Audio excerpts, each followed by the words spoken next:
Welcome to Social Aloe Ministries, where we are committed to glorifying God while exposing the devil.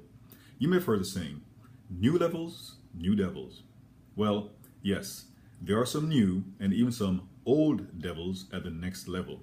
However, do not let those potential obstacles deter or distract you from moving forward to your God ordained destiny.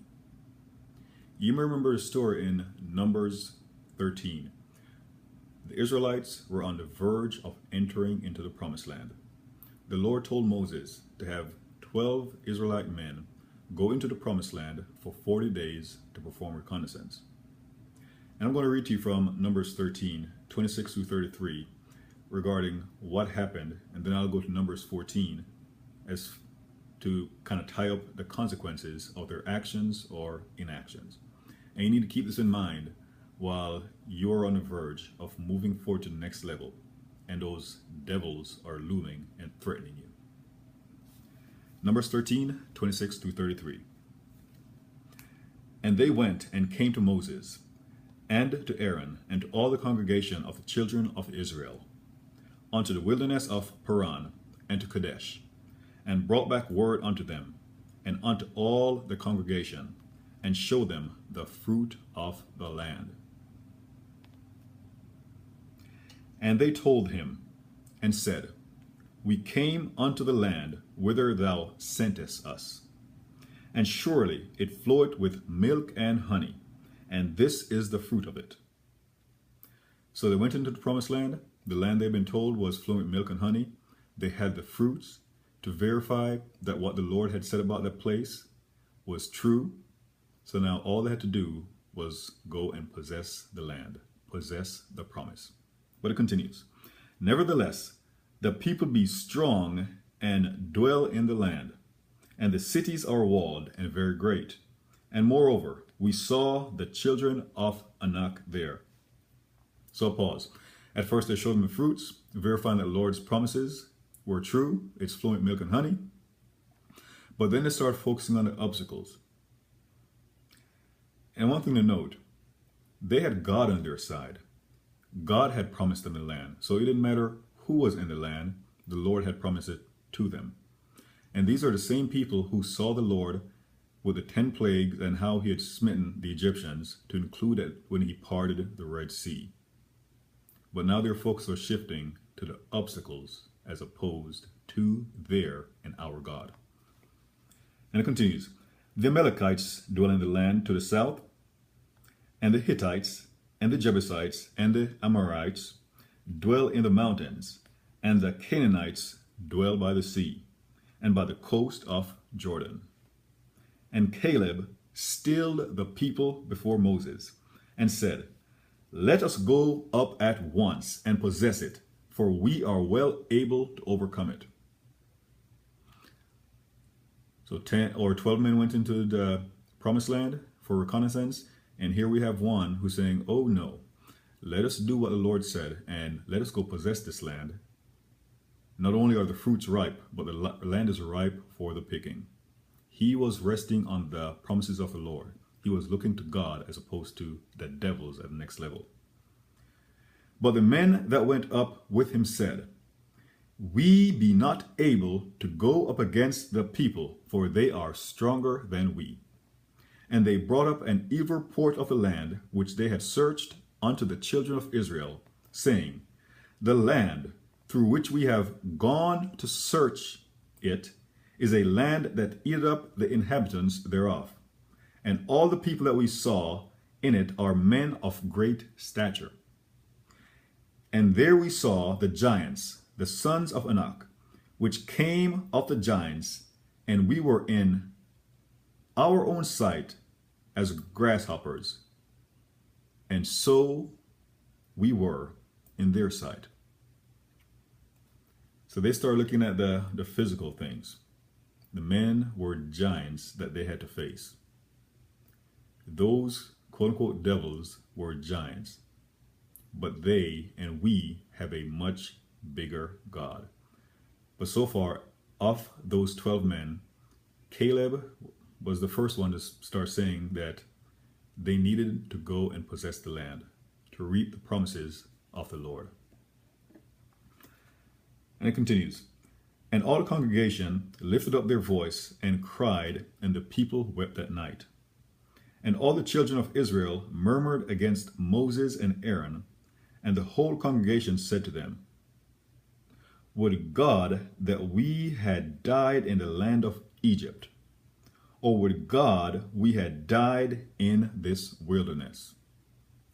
So what they're saying is basically they would much rather die at their previous or current level as opposed to facing the obstacles at the next level to start having that milk and honey the Lord had promised. And wherefore hath the Lord brought us unto this land to fall by the sword, that our wives and our children should be prey. Were it not better for us to return into Egypt?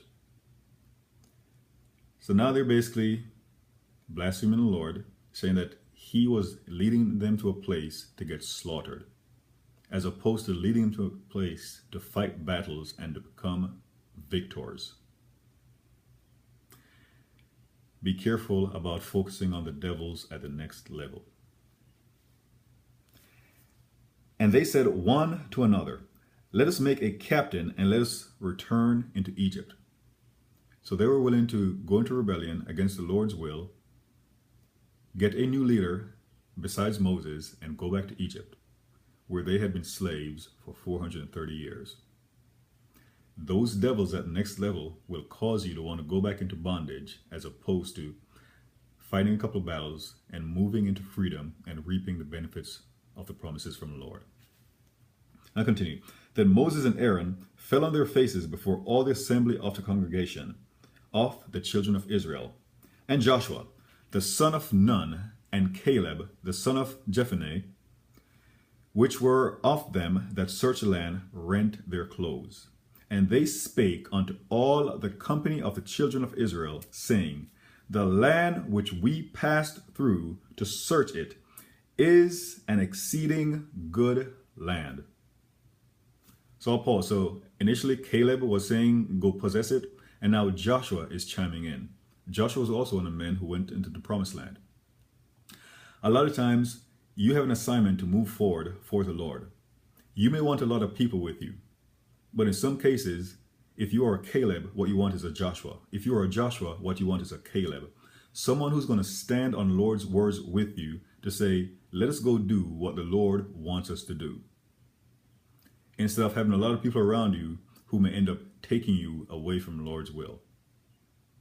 In another video, I mentioned about how Jesus had many disciples, but he was usually surrounded by the 12 apostles.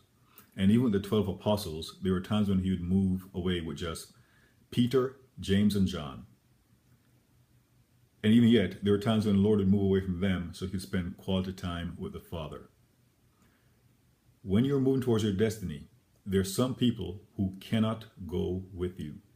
Similar to back in the book of Genesis, Abraham and Lot, there was a time when they had to part ways because their destiny had come to a point where their relationship basically had to come to an end. So again, when you're moving towards your destiny, there's some people who they were very beneficial to you in the past or even presently, but they cannot go with you where the Lord is taking you. And it continues in verse 8 of the 14th chapter of Numbers. If the Lord delight in us, then he will bring us into this land and give it to us, a land which floweth with milk and honey. So Caleb and Joshua were looking to the Lord as opposed to the giants in the land, the devils at the next level. Only rebel not ye against the Lord, neither fear ye the people of the land, for they are bread to us. Their defense is departed from them, and the Lord is with us. Fear them not. Again, Joshua and Caleb were more focused on the Lord. He would be the one who would fight their battles for them, but they had to move forward to possess the land. If not, the giants would continue to retain possession, the devils would continue to retain possessions of the Lord's promise to the Israelites. But all the congregation bade stone with them stones, and the glory of God appeared in the tabernacle of the congregation before all the children of Israel. So they actually wanted to stone Joshua and Caleb for speaking the truth. There are times when you are so motivated and ready to go and reap the promises of the Lord, but people will try to hold you back. And in some cases, they may think they're doing the Lord's work by holding you back from moving forward to the Lord's promise. And the 11th verse. And the Lord said unto Moses, How long will this people provoke me? And how long will it be ere they believe me? For all the signs which I have shown them. Do not overlook the things the Lord has shown you along the way. At the previous level, the Lord helped you conquer those devils. At your current level, in order to move you to the next level, the Lord helped you conquer the current devils. So don't think that the Lord who helped you in the past won't help you in the future. Do not provoke the Lord. And the 12th verse. And the Lord said, I will smite them with the pestilence and disinherit them, and will make thee a greater nation and mightier than they. Now, that was not the first, or that was not the only time that the Lord threatened to smite the Israelites. The other time was when Moses went to get the 10 Commandments, and he was on Mount Sinai, and the Israelites had built that golden calf and started worshiping another god. The Lord had threatened to wipe out the Israelites and raise up a new nation out of Moses. But Moses interceded for them. And I'll continue in Numbers 14, 20 through 39. And this was after Moses' intercession. And the Lord said, I have pardoned according to thy word. But as truly as I live, all the earth shall be filled with the glory of the Lord, because all those men which have seen my glory and my miracles, which I did in Egypt and in the wilderness, and have tempted me now these 10 times, and have not hearkened to my voice, surely they shall not see the land which I swear unto their fathers, neither shall any of them that provoked me see it.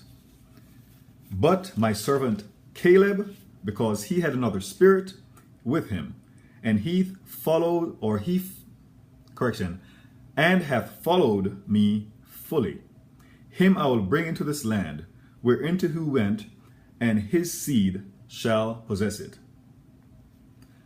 So Caleb, because he had been faithful to the Lord's promise, and he wouldn't back down, he wasn't focused on the giants, he was more focused on God.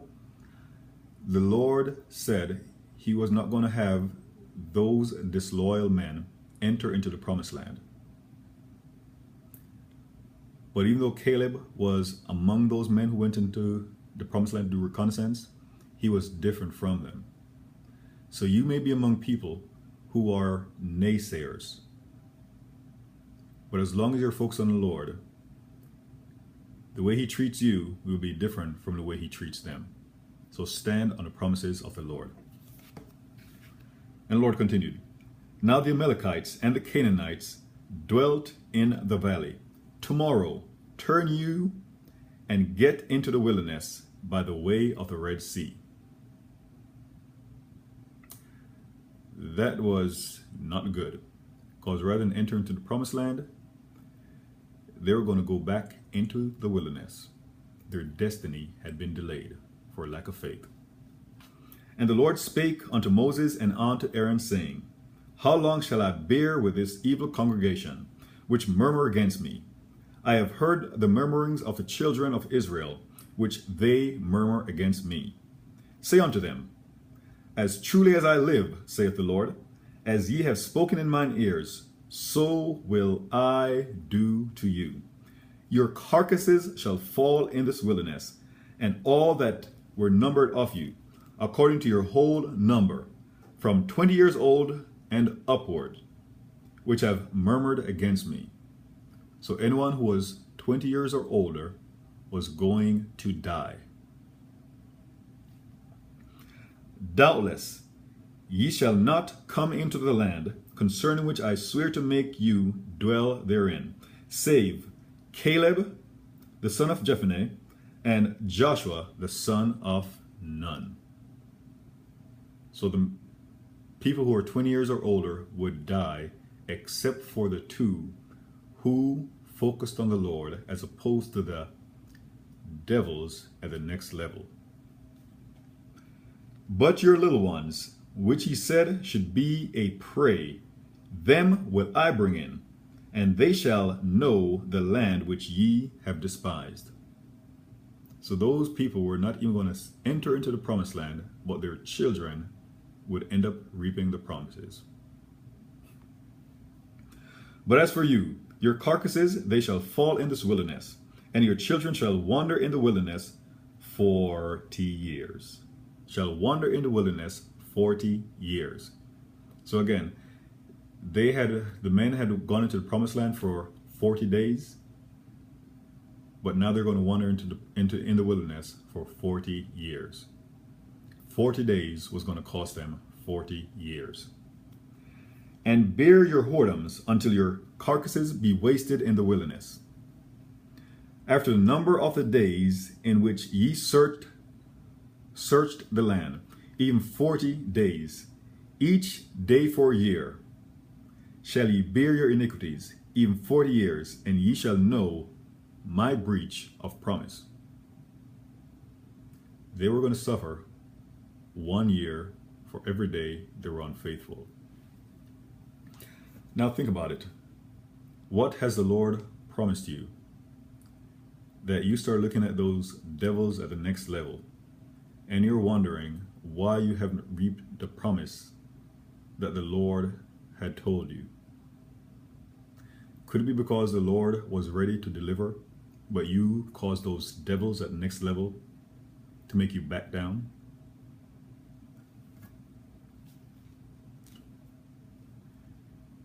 And the 35th verse. I, the Lord, have said, I will surely do it unto all this evil congregation that are gathered together against me. In this wilderness they shall be consumed, and they shall die. And the men which Moses sent to search the land, who returned and made all the congregation to murmur against him by bringing up a slander upon the land, even those men that did bring up the evil report upon the land, died by the plague before the Lord. But Joshua and the son of Nun, and Caleb the son of Jephunneh, which were of the men that went to search the land, lived still. So as a sign that the Lord is going to fulfill his promise, the 10 other men who went with Joshua and Caleb were killed, and they remained living. Joshua and Caleb, a sign that the Lord is going to do what he had just spoken. And Moses told these things unto all the children of Israel, and the people mourned greatly. Some of you may be mourning right now because you missed out on something the Lord had promised you. In some cases, someone else may reap the benefits of the promise. In other cases, you are like wandering through a wilderness, waiting to get to the next level. And in your heart, you know, you could have been there sooner if you'd only had more faith in the Lord. So again, yes, there are new devils and even some old ones at the next level, but do not let them distract or deter you from moving forward into your God-ordained destiny. God bless you.